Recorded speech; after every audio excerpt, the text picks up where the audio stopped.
እነዚህን ሁለት ወንበዴዎች ሻዕቢያና ወያኔ የሚባሉ ወንበዴዎችን የኢትዮጵያ መንግስት ላስተንፍስ ቢል ማለት ነው በጣም እርግጠኛ ነኝ ከሁለት ቀን በላይ እንደማይፈጅበት አውቃለሁ።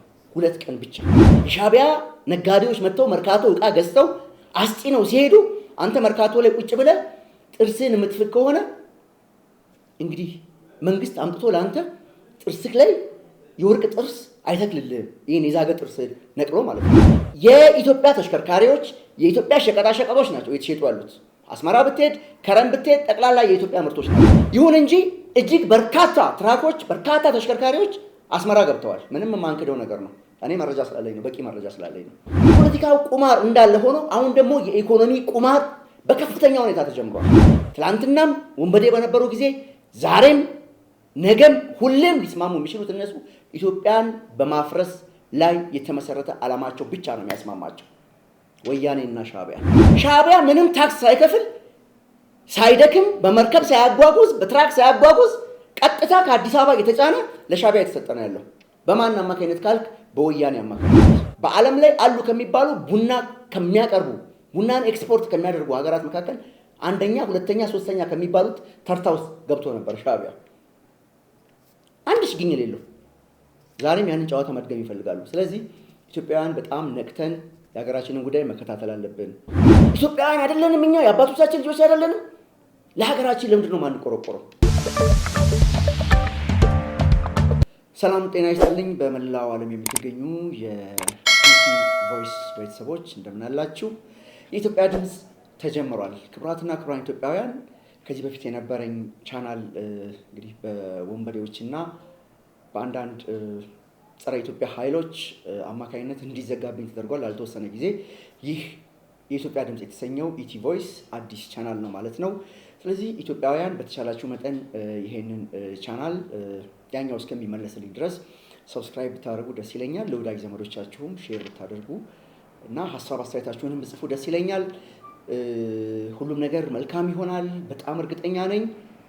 ክቡራትና ክቡራን እንግዲህ ሰሞኑን የወያኔና የሻዕቢያ ግንኙነት እንደገና ተመልሶ የጸና ይመስላል። ወያኔና ሻዕቢያ ላለፉት በርካታ ዓመታት አንዴ ሲጣሉ፣ አንዴ ሲታረቁ፣ አንዴ ሲጣሉ ዛሬ ላይ ደርሰዋል። አሁን ደግሞ የመጨረሻ አቅማቸውን አሰባስበው የተስማሙበት ጊዜ ነው። ሁሌ የሚስማሙት ኢትዮጵያን ለመበተን፣ ሁሌ የሚስማሙት ኢትዮጵያን ለማጥፋት ብቻና ብቻ ነው። ለሰላም፣ ለፍቅር፣ ለአንድነት፣ ለዜጎች ክብር፣ ለዜጎች ሰላም ብለው አንድም ቀን አብረው ሰርተው አያውቁም። አንድም ቀን ተስማምተው አያውቁም። የሚስማሙበት ነጥብ ሁሌም ትላንትናም ወንበዴ በነበሩ ጊዜ ዛሬም ነገም ሁሌም ሊስማሙ የሚችሉት እነሱ ኢትዮጵያን በማፍረስ ላይ የተመሰረተ ዓላማቸው ብቻ ነው የሚያስማማቸው። ወያኔና ሻዕቢያ አለቅ። ምክንያቱም ከጫካ ጀምሮ ከድንጋይ ላይ ድንጋይ በሚዘሉበት ዘመን ጀምሮ ሀሳባቸው ኢትዮጵያን መብላትና መጋጥ ብቻ እንደነበር የሚታወቅ ነው። ይሄ ክፉ ደውላቸው ዛሬ ላይ ምን እያደረጉ ነው የሚለው ነገር ደግሞ በጣም እንደ ኢትዮጵያዊ በጣም የሚያንገበግበኝ ነገር ሆኖ ነው ያገኘሁት። ሰሞኑን ጥንዶ የሚባል እንዲህ ተጣምረናል የሚሉትን ነገር ካወሩ በኋላ ከአዲስ አበባ ኢትዮጵያ በጅቡቲ ወደብ ቀረጥ ከፍላ የምታስገባቸውን ለኢትዮጵያ ሕዝብ ገቢ የሆኑ ሸቀጦችን ጠቅላላ ኢትዮጵያ ከገቡ በኋላ በትላልቅ መኪኖች በመጫን በአፋር በኩል አድርገው ኤርትራ እያስገቡ ነው። እደግመዋለሁ። ለኢትዮጵያ ሕዝብ የመጣው ነው መንግስት ለኢትዮጵያ ሕዝብ ቀረጥ ከፍሎ አጓጉዞ ያመጣውን ለኢትዮጵያ ሕዝብ ዕለታዊ ግብይት የሚሆኑ ሸቀጦችን ጠቅላላ እየጫኑ እነዚህ ወንበዴዎች ወደ ኤርትራ እንዲሄድ በአፋር በኩል እያደረጉ እንደሚገኙ ይታወቃል። ይሁን እንጂ እጅግ በርካታ ትራኮች በርካታ ተሽከርካሪዎች አስመራ ገብተዋል። ምንም የማንክደው ነገር ነው። እኔ መረጃ ስላለኝ ነው፣ በቂ መረጃ ስላለኝ ነው። አስቡት ኢትዮጵያ ላይ ዛሬም ማለት ነው ዛሬም እነዚህ ወንበዴዎች የሚያደርጉትን ነገር ተመልከቱ። ከኢትዮጵያ ወርቅ ሲጫን የኢትዮጵያ ገንዘብ፣ ሀብት፣ ንብረት ጠቅላላ ለሻዕቢያ ይሰጡ ነበር። ያኔ ሻቢያ ራስን ይችላል ባለ ጊዜ በባዶ ቤት ማለት ነው። ስለዚህ ኤርትራ ውስጥ አሁን የኢትዮጵያ ተሽከርካሪዎች የኢትዮጵያ ሸቀጣሸቀጦች ናቸው እየተሸጡ ያሉት። አስመራ ብትሄድ፣ ከረም ብትሄድ ጠቅላላ የኢትዮጵያ ምርቶች ናቸው። ለኢትዮጵያ ሕዝብ የመጣ ንብረት ጠቅላላ ለትግራይ እየሄደ ነው ተብሎ በትግራይ በኩልና በአፋር በኩል እንዴት ተደርጓል? ሰሞኑን በአፋር በኩል ያለው ታግዷል። ስለዚህ ኢትዮጵያውያን በጣም የሀገራችን ጉዳይ ላይ በጣም መተባበር አለብን። ኢትዮጵያውያን ይሄን ነገር ቀልድ እንዳይመስልህ። ኑሮ ተወደደ ትላለ፣ በርበሬ ተወደደ፣ ጨው ተወደደ፣ ሽንኩርት ተወደደ፣ ቅብርጥሶ ተወደደ ብለህ መንግስት ላይ ከምታማርር ለምን መንግስትን አታግዝም? ለአንተ የሚመጣው ሸቀጣሸቀጥ ለአንተ ለኢትዮጵያ ህዝብ የሚመጣው ስኳር እና የተለያዩ ሸቀጣሸቀጦች ሻቢያ ምንም ታክስ ሳይከፍል ሳይደክም በመርከብ ሳያጓጉዝ በትራክ ሳያጓጉዝ ቀጥታ ከአዲስ አበባ የተጫነ ለሻቢያ የተሰጠ ነው ያለው። በማን አማካኝነት ካልክ በወያኔ አማካኝነት። ይሄ ነው። አንዳንድ ጊዜ እኛ ስንናገር ሰይጣን የያዘን ወይንም ስለ ብልጽግና የምናወራ ወይም የብልጽግና ልክ እንደ ብልጽግና እንደሚከፍለን የብልጽግና ፓርቲ አመራር ወይም የብልጽግና ፓርቲ የካድሬ ስራ የምንሰራ ይመስላችኋል? ስለ ኢትዮጵያ ነው የምናወራው። ኢትዮጵያ የምታስመጣቸው እቃዎች ለኢትዮጵያ ህዝብ ተብሎ የሚመጡ እቃዎች ጠቅላላ እየተጫኑ ኤርትራ ሲሄዱ ነበር። አንድ ወቅት ኤርትራ በዓለም ገበያ ቡና አቅራቢ ሆና ተመዝግባለች። ከኢትዮጵያ በተሻለ ደረጃ ላይ ነበሩ።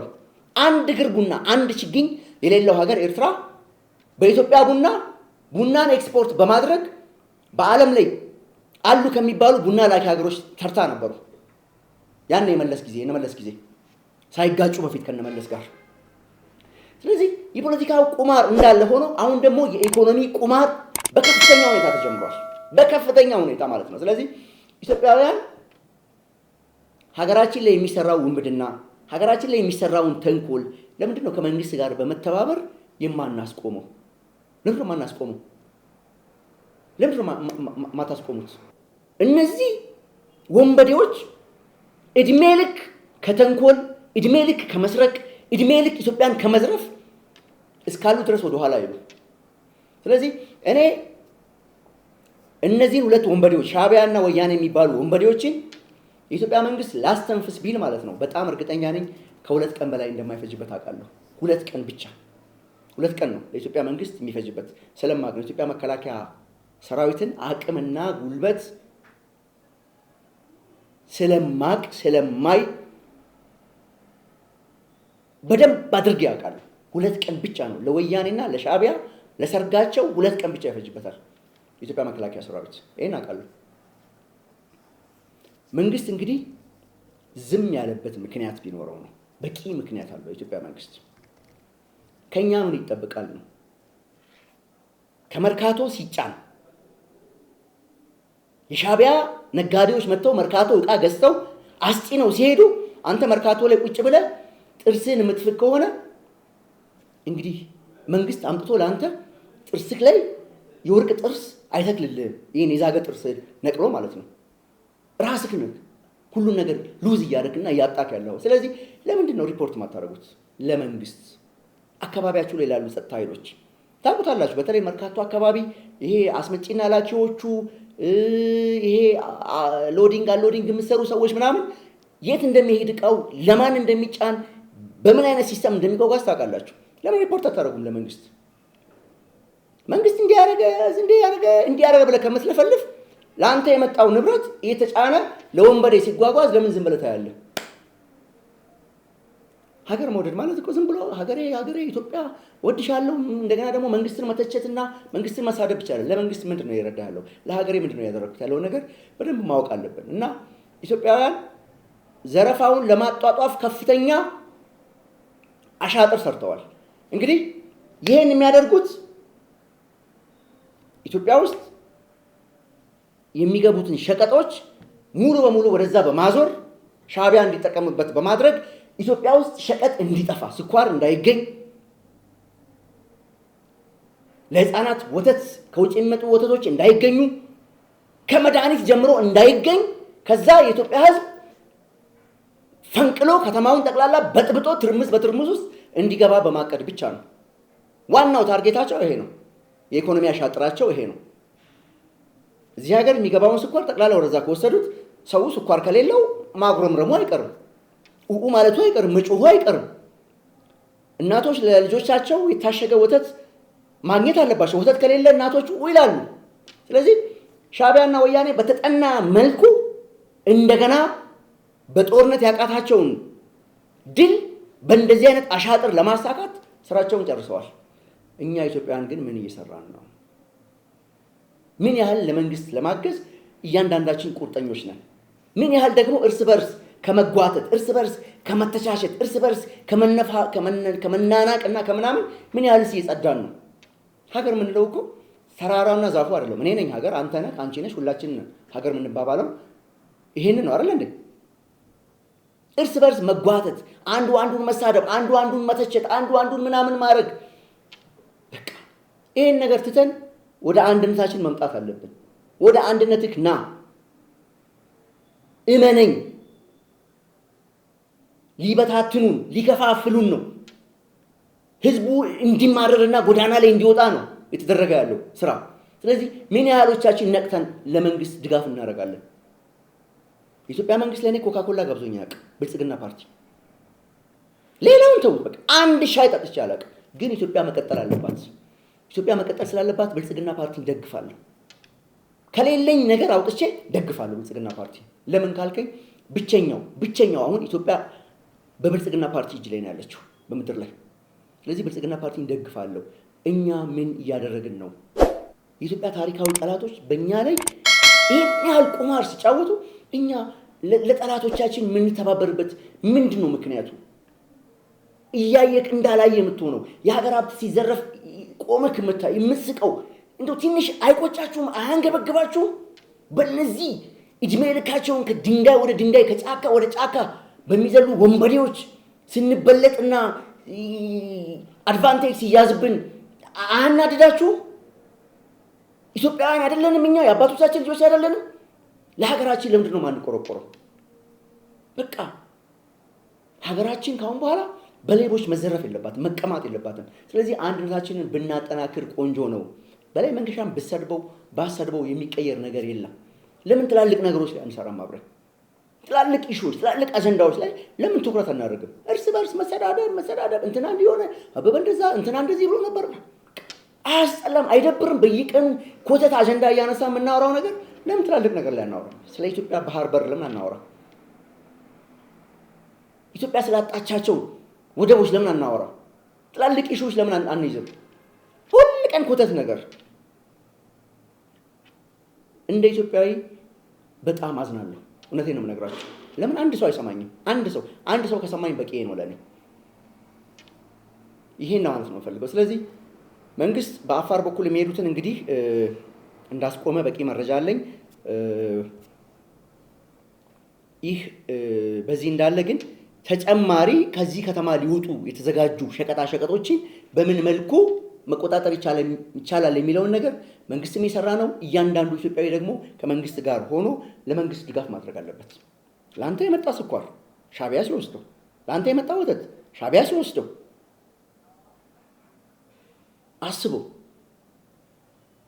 ሀገር ማለት እኮ የኔ ብቻ አይደለም ያንተም ጭምር ነው፣ የሁላችንም ነች ኢትዮጵያ።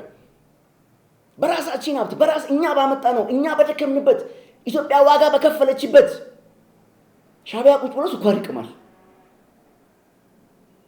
መሆን የለበትም። ካሁን በኋላ ኢትዮጵያውያን በጣም ይህንን ነገር በደንብ መከታተል አለብን። ኢትዮጵያ የጋራችን ነች። የጋራ እስከሆነች ድረስ የግድ መንግስት ብቻ ስራ ይሰራል አትጠብቅ። መንግስት የሚችለውን ነገር ያደርጋል። መንግስት ደግሞ ህዝብ ካገዘው ሁሉን ነገር ማስተካከል ይችላል። ወደ አንድነታችን እንምጣ። እመኑ። ኢትዮጵያዊ ነኝ ብለህ የምታምን ሰው ካለ ይሄ ለአንተ በቂ ነው። አንድ ችግኝ የሌለው ሻዕቢያ ከኢትዮጵያ ቡና እየጎረፈለት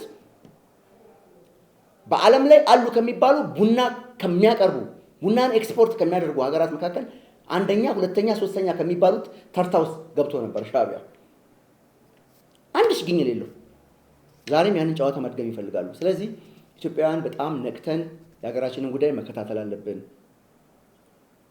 መንግስት ይወርዳል፣ መንግስት በሌላ መንግስት ይተካል። ሀገራችን ግን በማንም አንተካትም። ሀገራችንን በደንብ መጠበቅ አለብን፣ በደንብ መንቃት አለብን ኢትዮጵያውያን። ይሄ ነው። ከዚህ ሌላ ምንም አማራጭ የለንም። በቃ ከሀገር ውጭ ሌላ ምንም ነገር የለንም። ስለዚህ ለኢትዮጵያ የሚመጣው ነገር ሁሉ እዚሁ ሀገር ለኢትዮጵያ ሕዝብ መዳረስና መከፋፈል አለበት። አንድ ሳምንት ካሁን በኋላ ይሄ የዚህ የሸቀጣሸቀጥ ጉዳይ ወደ ለሻዕቢያ የሚላከው አንድ ሳምንት ቢቀጥል በሶስተኛው ሳምንት ላይ በጣም እርግጠኛ ነኝ እዚህ ከተማ ውስጥ ስኳር አታገኛትም። ለልጅክ ምገዛውን ስኳር አታገኝም። እያንዳንዳችን ኃላፊነታችንን መወጣት አለብን። 4 ነጥብ። ክብራትና ክብራን ልሰናበታችሁ ነው። በላይ መንገሻ ነኝ ከአዲስ አበባ። የኢትዮጵያ ድምፅ አዲሱ ቻናላችን ነው። ይህንን ቻናል ሰብስክራይብ አድርጉ። ኢቲ ቮይስ ይሰኛል። ሰብስክራይብ ብታደርጉ ደስ ይለኛል። ለወዳጅ ዘመዶቻችሁ ብታጋሩ ደስ ይለኛል። ሀሳብ አስተያየት ካላችሁ ጻፉልኝ። ከኔ ጋር መስራት የምትፈልጉ ኢትዮጵያውያን፣ ቆዳችሁ ኢትዮጵያዊ የሆነ አንበሳ የሆናችሁ የአባቶቻችሁ ልጆች በጀግንነት ኢትዮጵያን እናስቀጥላለን የምትሉ ከኔ ጋር መስራት ትችላላችሁ። ሁሉም ነገር መልካም ይሆናል። እግዚአብሔር ኢትዮጵያን ይባርክ። አሜን።